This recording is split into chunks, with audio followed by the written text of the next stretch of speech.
Colonel کی پریشانی پر میر نے کہکہ بلند کیا، 2 سال سے کرنل، 2 سال سے تو وکی کے پیچھے پڑا ہے لیکن وہ تیرے ہاتھ نہ آ سکا۔ تجھے کیا لگتا ہے آج وہ تجھے مل جائے گا؟ کرنل نے کوئی جواب نہ دیا کیونکہ اس وقت حاشر کی سلامتی وکی سے زیادہ ضروری تھی۔ پریا کو گرفتار نہیں کیا گیا تھا۔ حریم کے مطابق وہ کسی کالے کام میں ملوث نہیں، اور یہ بات حاشر نے بتائی تھی۔ وہ بھی پلٹ کر اس جہنم میں نہیں آئی تھی، بلکہ جلد ہی اسے ایک گڑھ مل گیا تھا۔ ملا ہوا وہ اسے بہت پہلے سے تھا، کیونکہ جب جب وکی کو اپنا کوئی دوسرا کام کرنا ہوتا وہ پریا کو اس گھر میں بھجوا دیتا۔ پریا نے وہی جانا بہتر سمجھا۔ بار بار اس کے سامنے حاشر کا چہرہ آ جاتا اور وہ مسکراہٹ کتنی جان لیوا ہوتی جو پریا سے آخری بار کی ملاقات پر حاشر کے چہرے پر سجی تھی۔ کرنل سے زیادہ پریشان حریم تھی۔ کرنل ان سب کو گرفتار کر کے وہاں سے لے جا چکا تھا۔ وہ اپنے ہی گھر میں تھی، لیکن آج یہ گھر اسے کاٹ کھانے کو دوڑ رہا تھا۔ تھوڑی دیر بعد حائم حاضر ہوا۔ وہ ہچکیوں کے ساتھ اس سے لپٹ گئی۔ بھائی، بامشکل اس نے ہونٹوں کو حرکت دی۔ جلدی مل جائیں گے۔ حائم نے اسے اپنے حصار میں لیا اور وہ دل برداشتہ ہو گئی اور پھوٹ پھوٹ کر رونا شروع کر دیا۔ حائم نے اسے خود سے الگ نہیں کیا، اسے رونے دیا۔ جب وہ پوری طرح سے نڈال ہو گئی تو اسے صوفے پر بٹھایا اور خود گھٹنوں پر بیٹھ کر اس کے آگے پانی کا گلاس کیا۔ اس نے بامشکل 2-4 گھونٹ حلق سے اتارے۔ حائم اس کے برابر میں بیٹھ گیا۔ حریم نے اس کے کندھے پر سر رکھ کر آنکھیں بند کر لیں۔ حاشر ہوش میں آیا تو خود کو بھی سپاہی کے برابر میں زنجیروں سے بندھا ہوا پایا۔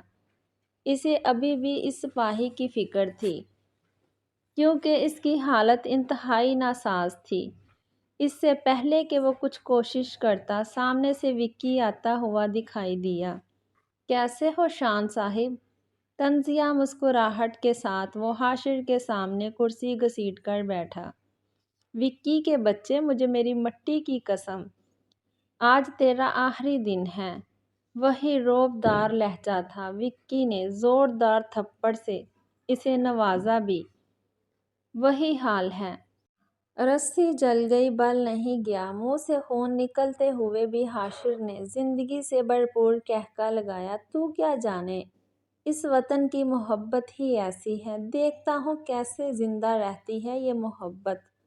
وکی نے طنزیہ مسکراہٹ کے ساتھ اسے ایک اشارہ دیا کہ بس آج ہی وہ ملک کا راز بیچنے والا ہے۔ ایک بار میرے ہاتھ کھول، پھر تجھے بتاتا ہوں۔ حاشر نے پوری طاقت سے زنجیریں ہلائیں، لیکن وہ بھی زنجیریں تھیں، کہاں کوئی فرق پڑتا۔ وکی بنا کوئی جواب دیے وہاں سے نکل گیا اور ایک خوبصورت کمرے کی طرف روانہ ہوا۔ رات بہت گہری ہو چکی تھی۔ حائم اسے سنبھالتے سنبھالتے خود گہری نیند سو چکا تھا۔ اسے سوتا دیکھ وہ اٹھی تھی۔ اپنے آنسو صاف کیے تھے، بہت رو چکی تھی وہ، اب رلانے کی باری تھی۔ وہ سیدھا وہاں پہنچی تھی جہاں وکی کے ساتھیوں کو رکھا گیا تھا، مگر وہ اندر کھڑکی سے کودی تھی کیونکہ کرنل نے اسے وکی کے ساتھیوں سے ملنے کو منع کر رکھا تھا، کیونکہ وہ جانتے تھے کہ حریم، حائم، فواد، حاشر آباد حیدر کی بہن ہے۔ وہاں سب سو رہے تھے۔ اس نے پانی کا جگ میر پر انڈیل ڈالا۔ وہ ہڑبڑا کر نیند سے اٹھا اور حریم کو دیکھ کر خوش فہمی کا شکار ہوا۔ کیا اظہار محبت کرنے آئے ہو؟ اس کی نظریں نہ جانے کب سے رانی پر تھی، بس شان کی وجہ سے خاموش تھا۔ رونا؟ وہ آنکھوں میں چمک لیے بولا۔ ہاں۔ وہ کرسی گھسیٹ کر اس کے سامنے بیٹھی تھی۔ وکی کہاں ہے؟ غصے سے آنکھیں بھی سرخ ہو گئی تھی۔ کیا اس سے محبت کرتی ہو؟ وہ بدمزہ ہوا تھا۔ نہیں، اپنے بھائی سے۔ اس کی آنکھوں میں شعلے بھڑک اٹھے تھے۔ بھائی؟ وہ ہنسا تھا۔ ہاں، حاشر آباد حیدر، نقلی نام، شان میرا بھائی ہے۔ اس نے میز پر پڑا چاقو اٹھا کر اس کی تھوڑی پر رکھا تھا۔ ہائے یہ قاتل ادائیں! اسے ابھی بھی عاشقی سوچ رہی تھی کہ تبھی اسے چاقو سے خراش اس نے میر کے ماتھے پر رگڑی تھی۔ وہ کڑا اٹھا تھا۔ بتاؤ کہاں ہے وکی؟ اب کی بار وہ چیخی تھی۔ شکر تھا کہ جہاں ان لوگوں کو رکھا گیا تھا وہاں کرنل نہیں تھا۔ مجھے نہیں پتا۔ میر نے بتانے سے انکار کیا۔ اس نے میر کا سر کرسی پر دے مارا۔ اب کی بار وہ چیخ اٹھا۔ کہاں ہے وکی؟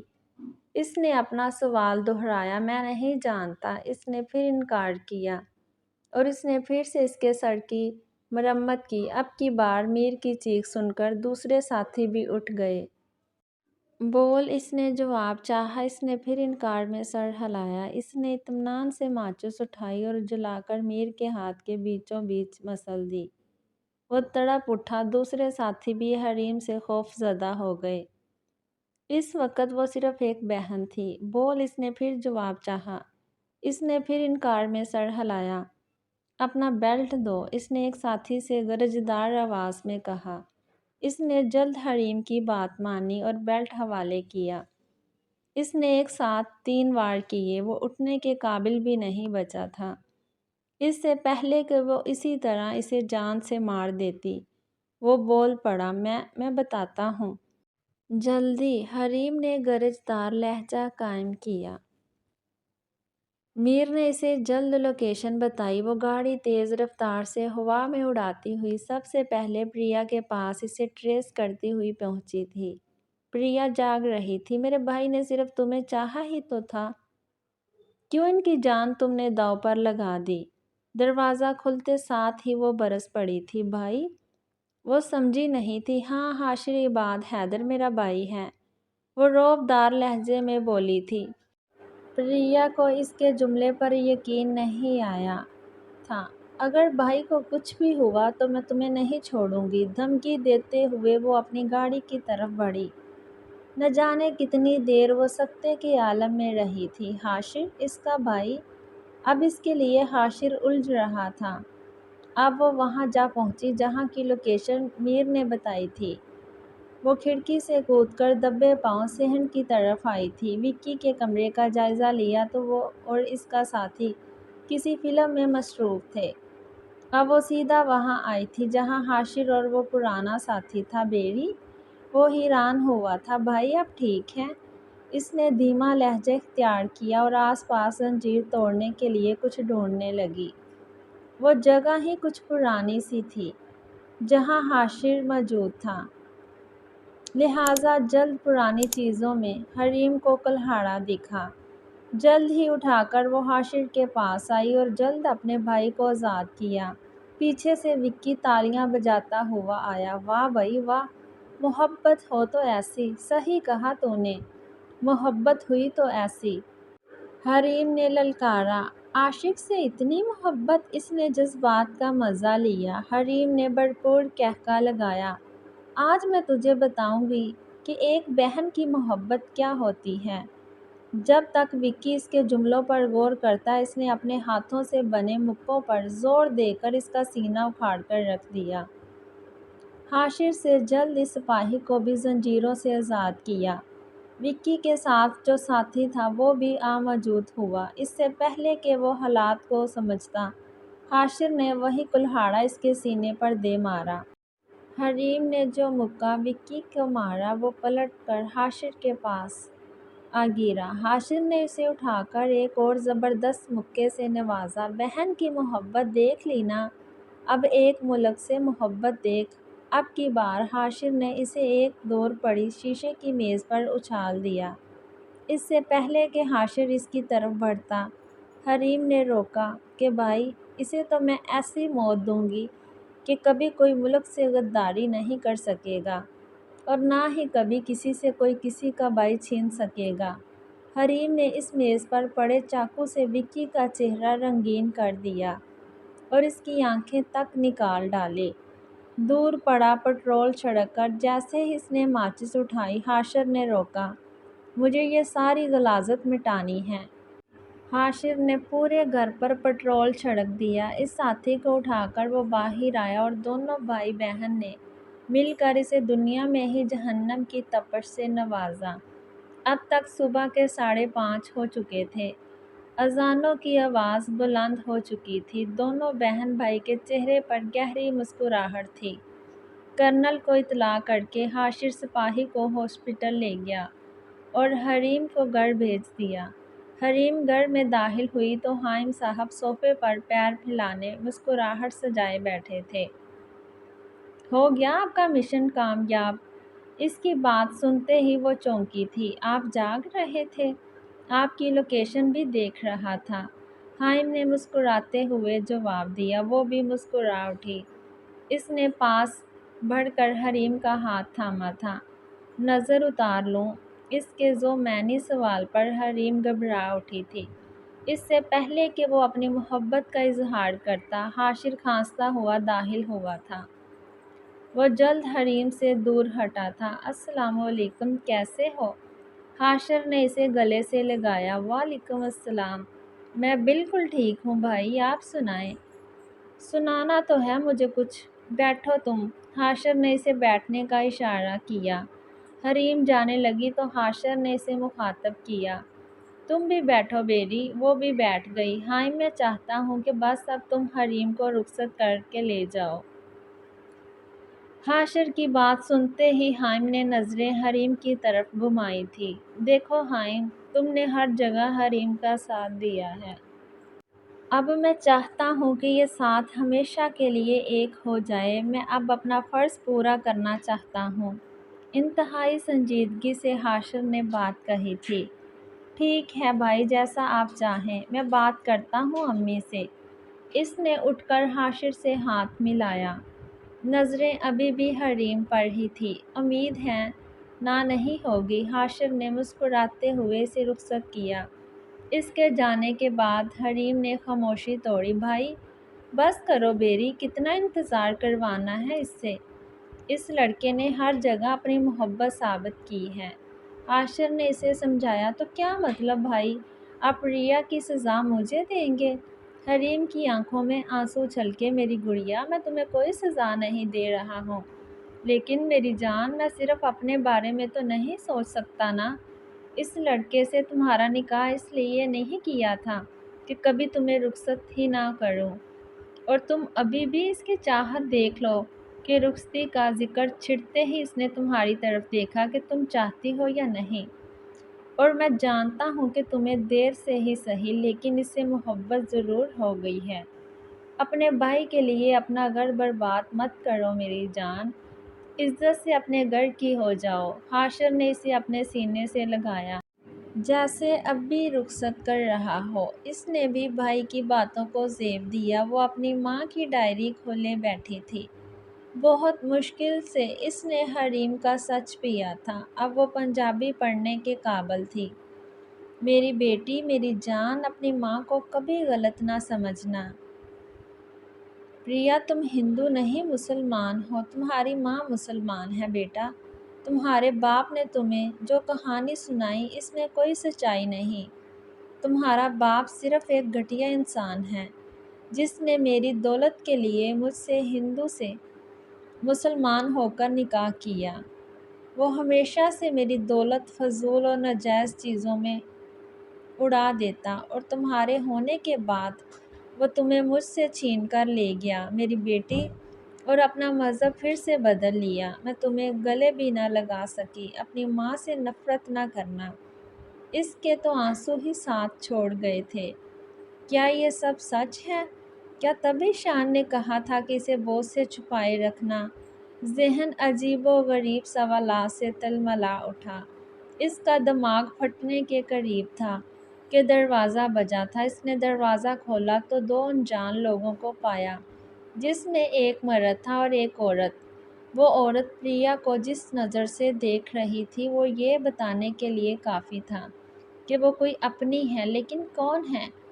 اس سے پریا انجان تھی۔ یہی پریا ہے آپ کی بیٹی؟ حائم اس عورت سے مخاطب ہوا۔ اس انجان مرد کے الفاظ سنتے ہی پریا پر سکتہ چھا گیا۔ وہ عورت اپنے ہوش و حواس کھوتے ہوئے پریا سے جا ملی اور اس کا چہرہ چومتی رہی۔ میں چلتا ہوں، حائم نے اجازت چاہی۔ آپ ہیں کون؟ پریا نے بامشکل خود کو سنبھالا۔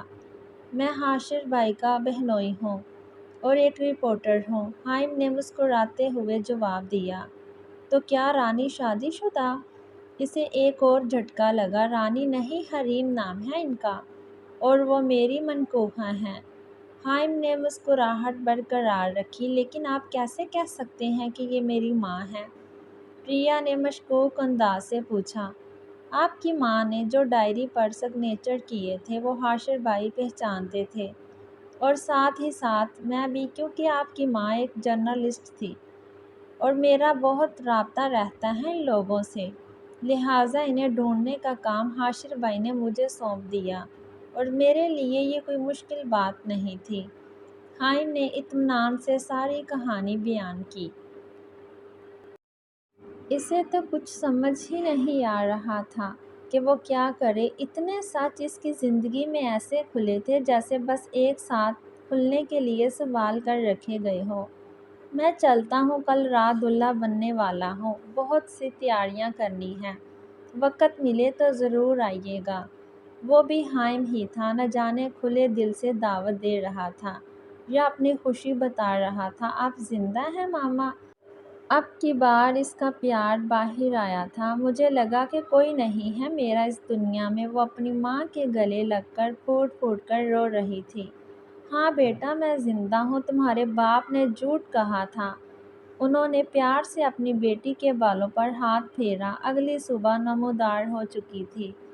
آج وہ پریا نہیں تھی، آج وہ حیا تھی، جو نماز پڑھ کر قرآن شریف کی چند آیاتیں جو اس کی ماں نے اسے سکھائی تھی پڑھ کر کچن میں ناشتہ بنا رہی تھی۔ اس کی زندگی میں ایک نئی صبح کی خوشیوں کے ساتھ آئی تھی، لیکن اس کے دل میں ایک چھن تھی حاشر کو غلط سمجھنے کی۔ وہ کچن سے باہر آئی تو اپنے صحن میں موجود کسی کو دیکھ کر خوشی سے اچھل پڑی۔ دلارے! وہ دوڑتی ہوئی اپنے طوطے کے پاس جا پہنچی اور اسے اپنے ہاتھ میں لے کر خوشی سے چہک اٹھی۔ وہ بھی اس کا طوطا تھا۔ اپنے مالک کو پاس دیکھ کر خوشی سے چہچہا اٹھا۔ تم کیسے پہنچے یہاں تک؟ وہ اس کے پروں پر ہاتھ پھیر رہی تھی کہ اس نے رانی رانی کرنا شروع کیا تھا۔ وہ سمجھ گئی تھی کہ جب حاشر نے اسے اظہار کیا تھا تب وکی کے اڈے پر حریم موجود تھی۔ ممکن ہے کہ وہی اس کے طوطے کو اپنے ساتھ لے گئی ہو، اور جب طوطے نے پریا کا نام لینا شروع کیا ہو تو وہی اسے یہاں چھوڑ گئی ہو۔ ان ساری سوچوں سے زیادہ ضروری اس کے لیے اس کے دلارے کا پیار تھا۔ وہ خوشی خوشی دلارے کو اپنے ہاتھ میں لیے اپنی ماں کے پاس لے آئی تھی۔ ماما دیکھیں، مل گیا مجھے میرا ساتھی۔ وہ بولنے سے زیادہ چہک رہی تھی، اور وہ طوطا بھی خوشی سے اپنے پر پھڑپھڑا رہا تھا۔ وہ ایک ماں تھی، لہٰذا طوطے سے زیادہ وہ اپنی بیٹی کے مسکراتے ہوئے چہرے کو دیکھ رہی تھی، اور واقعی میں انہوں نے طوطے کی بجائے اپنی بیٹی ہی کو پیار کیا۔ دوسری طرف آج حریم کے لیے انتہائی اہم دن تھا، ایک خوشی کا تو دوسری طرف غم کا۔ خوشی کی بات یہ تھی کہ آج اس کی محبت مکمل ہوئی تھی، لیکن غم کی بات یہ تھی کہ آج اسے اپنے بھائی سے علیحدہ ہونا تھا۔ وہ انہی سوچوں میں گم چھت پر مگن کھڑی تھی کہ بیل کی آواز پر چونک کر اس کے چہرے پر ایک گہری مسکراہٹ نے قبضہ کیا تھا۔ وہ دوڑتی ہوئی نیچے آئی تھی اور جھٹ سے دروازہ کھولا تھا کہ سامنے کھڑے شخص کو دیکھ کر وہ جھٹکے کا شکار ہوئی تھی۔ آج ہائم کا نوکر نہیں آیا تھا، آج وہ خود آیا تھا، پھول اور کارڈ اپنے ہاتھ میں لیے۔ سلام منکوحہ صاحبہ۔ جس انداز میں اس نے کہا تھا، حریم مسکرائے بنا نہیں رہ سکی تھی۔ اس سے پہلے کہ وہ کچھ اور کہتا، حاشر کی آواز گونجی تھی، کون آیا ہے بیری؟ جب تک وہ جواب دیتی حاشر دروازے تک آ چکا تھا۔ ہائم پھول اور کارڈ حریم کو پکڑا کر حاشر کے قریب آیا تھا۔ اس کے ہاتھ میں ایک شوپر بھی تھا۔ السلام علیکم۔ ہائم حاشر کے گلے لگا تھا۔ وعلیکم السلام۔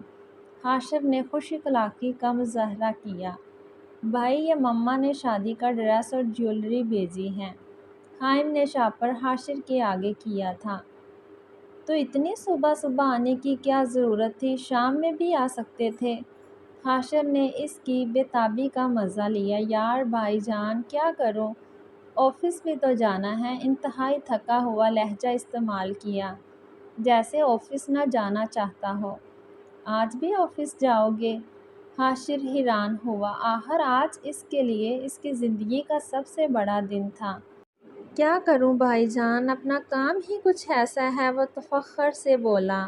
آخر حاشر کو وہ اس کی بہن سے محبت کے بعد جس وجہ سے پسند تھا وہ اس کے کام کی جنونیت ہی تو تھی، جو نہ جانے وہ کس وقت کن لوگوں کے چہرے سے نقاب اتار کر پھینک ڈالتا تھا۔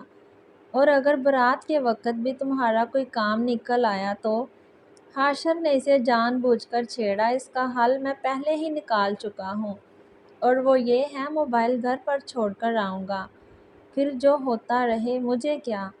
وہ اپنی بات کہتا ہوا دروازے کی جانب بڑھا تھا۔ حاشر نہ صرف اس کی بات پر مسکرایا بلکہ اسے ڈھیروں دعائیں بھی دی۔ وہ اپنے بیڈ پر لیٹی چھت کی طرف دیکھ رہی تھی اور دل کی چھن پر قابو پانے کی کوشش کر رہی تھی۔ آخر کسی کے جذبات اور نیک نیت پر اس نے شک کیا تھا، لیکن اسے اس بات کی کوئی فکر نہیں تھی کہ کہیں وکی نے حاشر کو کچھ کر نہ دیا ہو، کیونکہ حاشر کی آنکھوں میں اس نے جو وفا دیکھی تھی وہ اس کے لیے چاہت سے کہیں زیادہ تھی۔ کیسے بھول سکتی تھی وہ یہ الفاظ، میں صرف صلاحوں کے پیچھے نہیں بھیجوں گا بلکہ اس ملک کے غداروں کو خاک بنا کر رکھ دوں گا، لیکن اس کے پاس کا سکون وہ بلا نہیں سکتی تھی کہ تبھی اس کے خیالات کی تسلسل کو اس کی ماں نے توڑا۔ کیا سوچ رہی ہو؟ وہ اس کے پاس بیٹھی ہوئی بولی۔ وہ اپنی ماں کی گود میں سر رکھ کر لیٹ گئی۔ ماما کیا آپ صرف اسی لڑکے کو جانتی ہیں جو آپ کو میرے پاس لے کر آیا؟ اس نے جان بوجھ کر اپنے دل کی تسکین کے لیے سوال کر ڈالا۔ نہیں بیٹا، اس لڑکے کے ساتھ ایک اور لڑکا تھا جو شاید اس کا سالا تھا، اور نام؟ انہوں نے ذہن پر زور دیا۔ حاشر، اس نے تصدیق چاہی۔ ہاں حاشر نام تھا اس کا۔ انہوں نے حامی بھری۔ ماما ایک بات بتاؤں؟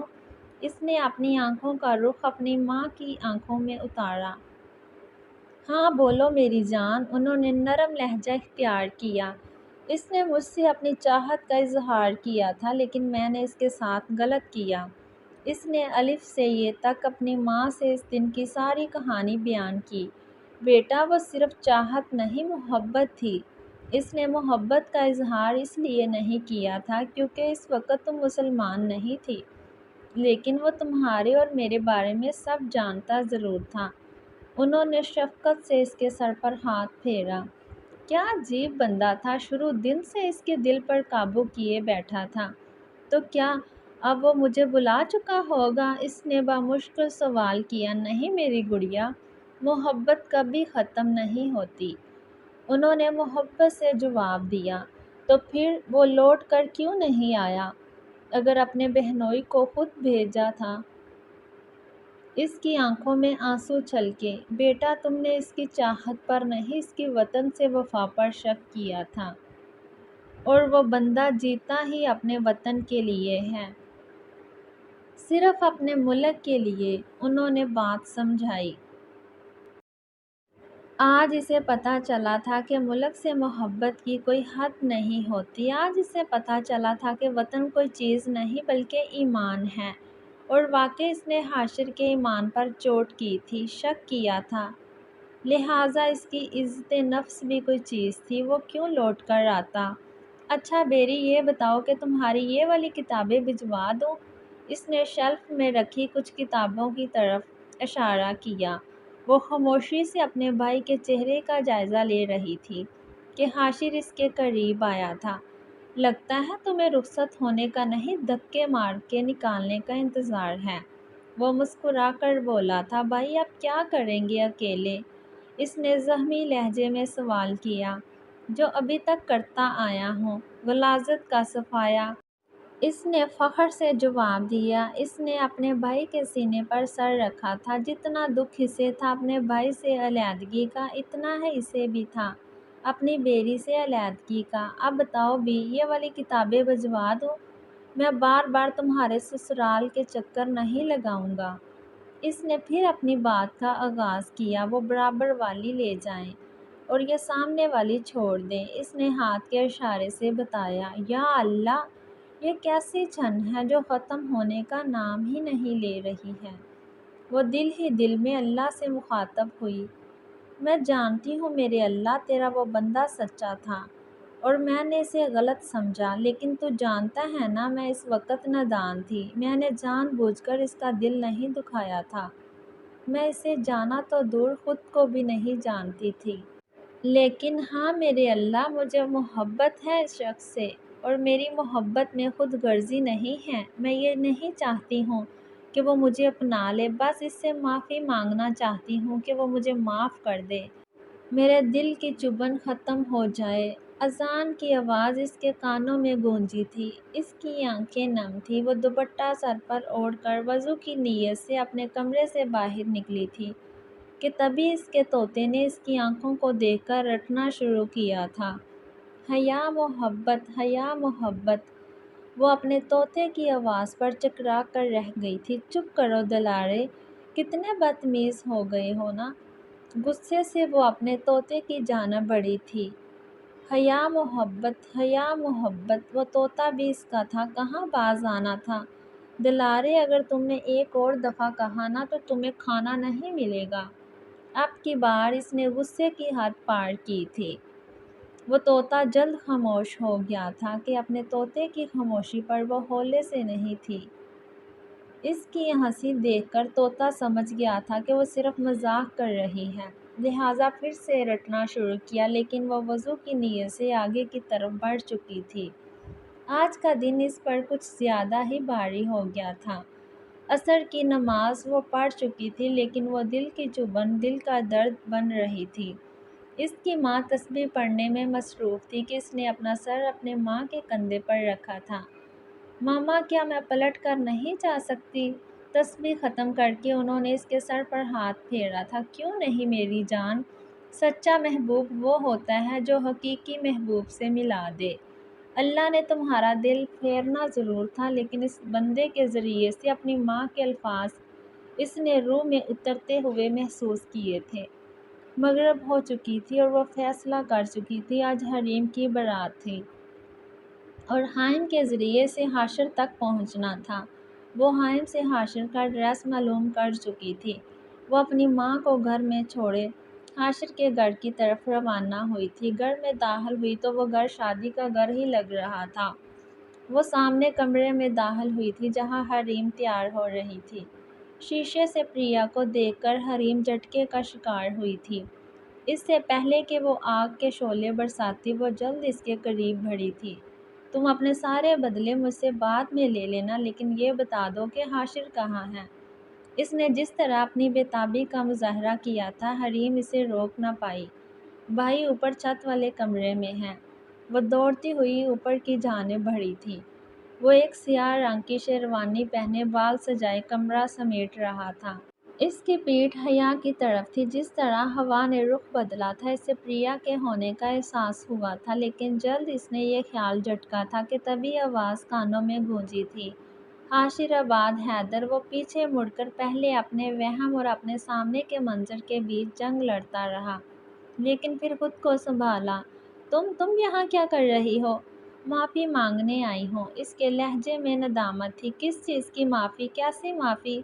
میری چاہت ٹھکرانے کی یا میری وفا پر انگلی اٹھانے کی؟ وہ بھڑک اٹھا تھا۔ ہر چیز کی معافی۔ اس نے معصومیت سے کان پکڑے تھے، وہی معصومیت تھی جس نے شروعات سے حاشر کا دل اپنی طرف کھینچا تھا، اور وہ اپنے دل پر قابو نہیں کر پایا۔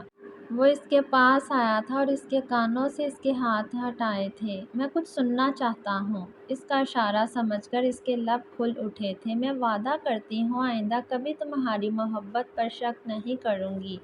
میں وعدہ کرتی ہوں ہمیشہ تمہاری رہوں گی۔ میں وعدہ کرتی ہوں ہر جگہ تمہارا ساتھ دوں گی۔ وہ بالکل حاشر کے ہی انداز میں اظہار کر رہی تھی کہ تبھی حائم صاحب کباب میں ہڈی بنے تھے۔ برات 10 بجے ہے حائم، اور ابھی 7 بجے ہیں۔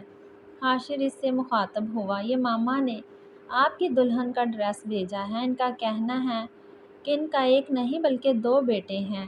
حائم نے شاپر آگے کیا تھا، سب سے پہلے حاشر کا نکاح ہونا تھا، اس کے بعد حریم کی رخصتی ہونی تھی۔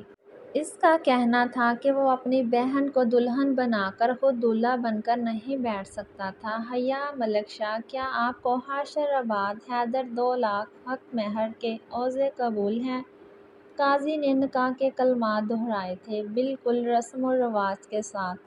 دونوں کا نکاح ہوا تھا اور دوسری طرف اس نے اپنی بہن کو ایک باعتبار ہاتھوں میں سونپ کر رخصت کیا تھا۔ ہے عشق کا رنگ خوب نرالا، محبت کا بھی ہے روپ پیارا، بے مول نہیں۔